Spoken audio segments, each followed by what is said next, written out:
আসসালামু আলাইকুম রহমতুল্লাহি ওয়া বারাকাতুহু। সকল প্রবাসী ভাই এবং বিদেশ যাত্রী ভাইদেরকে জানাই আন্তরিক শুভেচ্ছা এবং অভিনন্দন। সেই সাথে বোনদেরকেও জানাই শুভেচ্ছা এবং অভিনন্দন, প্রবাসী বোনদেরকে। প্রিয় প্রবাসী ভাই বোন, আপনারা আশা করি ভালো আছেন, আমিও ভালো আছি আলহামদুলিল্লাহ। অনেকেই একটি নিউজের জন্য আমি দেখতেছি অনেক হাহাকার, ভাই কি হয়েছে, সৌদির ভিসা বন্ধ নাকি ম্যান পাওয়ার হচ্ছে না। এই বিষয়টা আজকের হট টপিক। এই হট টপিকটা নিয়ে আমরা কথা বলবো।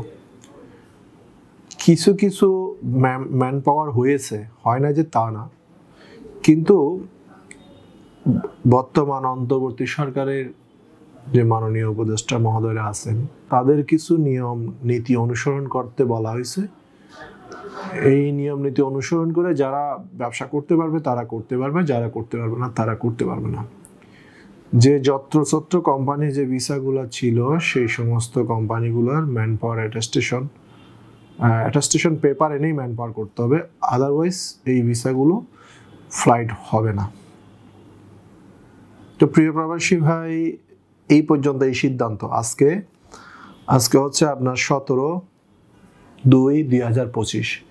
এই 17/2/2025 এই আপডেটটা আমার কাছে আজকে এখন হচ্ছে বাজতেছে আপনার 4:58 এই 4:58 ভিতরেই আমি এই ভিডিওটা করতেছি। অর্থাৎ আমি সবার শেষে আপডেটটা দেই, কারণ হচ্ছে এই ম্যান পাওয়ারের যে জটিলতা শুরু হয়েছে এটার জন্য অনেক প্রবাসী ভাইদের প্রায় 70,000 ভিসা স্টিকার অবস্থায় ম্যান পাওয়ারের জন্য পেন্ডিং আছে।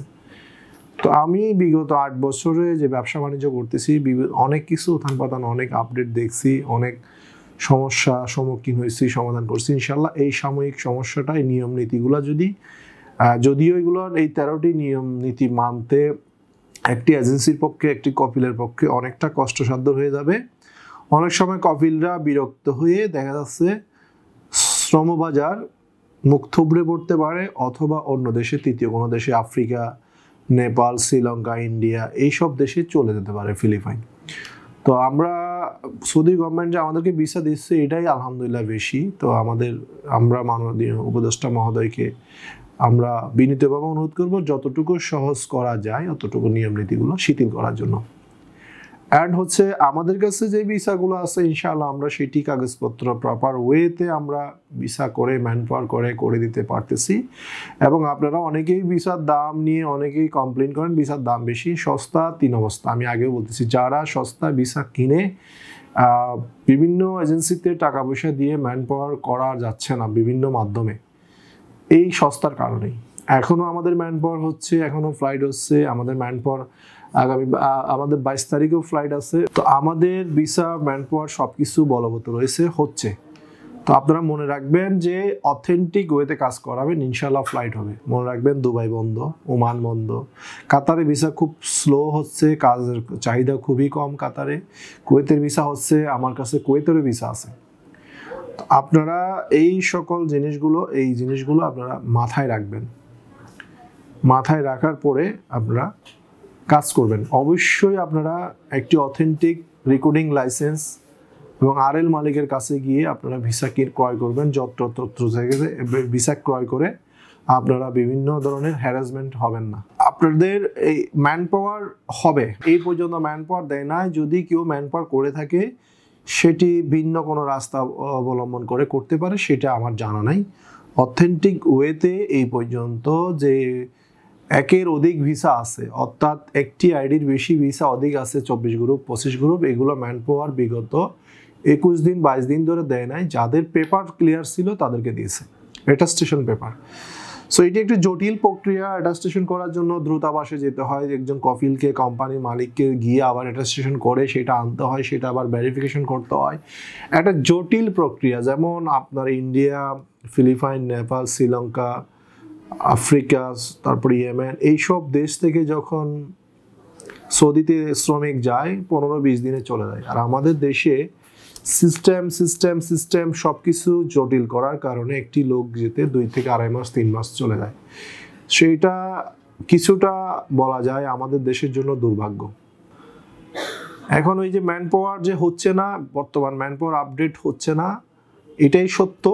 যেগুলো অ্যাটাস্টেশন পেপার আছে, অ্যাটাস্টেশন পেপার শো করা যাচ্ছে সেগুলো হচ্ছে। এটা একদম ইউনিভার্সাল চিরন্তন সত্য। এরপরে আগামী কিছুদিন পরে দেখা যাবে যে ম্যান পাওয়ার যে ভিসাগুলো আছে, ছোট ছোট কোম্পানিগুলো আছে বা বিভিন্ন ভিসাগুলো আছে, সেগুলো হচ্ছে কিনা। আমরা এই যে বিএমএটি স্মার্ট কার্ডের যে ফটোকপিগুলো পাইছি, লাস্ট যেটা পাইছি এটা ডেলিভারি ডেটটা আমি বলি 29শে জানুয়ারি, অর্থাৎ আজ থেকে 18 দিন আগে। 29শে জানুয়ারি দেখতে পাচ্ছেন, 29শে জানুয়ারি। এই যে ভিসা কবে হয়েছিল, ভিসা ইস্যু হয়েছিল 7/1/2025, অর্থাৎ জানুয়ারির 7 তারিখ, 1 মাস 2025 সালে যে ভিসা ইস্যু হয়েছে। ঠিক আছে, এই যে আমার কাছে লাস্ট যে ম্যান পাওয়ারগুলো আছে, এই লাস্ট ম্যান পাওয়ারের এই যে পাসপোর্টগুলো, এই যে পাসপোর্ট, এই যে ম্যান পাওয়ার ভিসা কপি দেখতে পাচ্ছেন।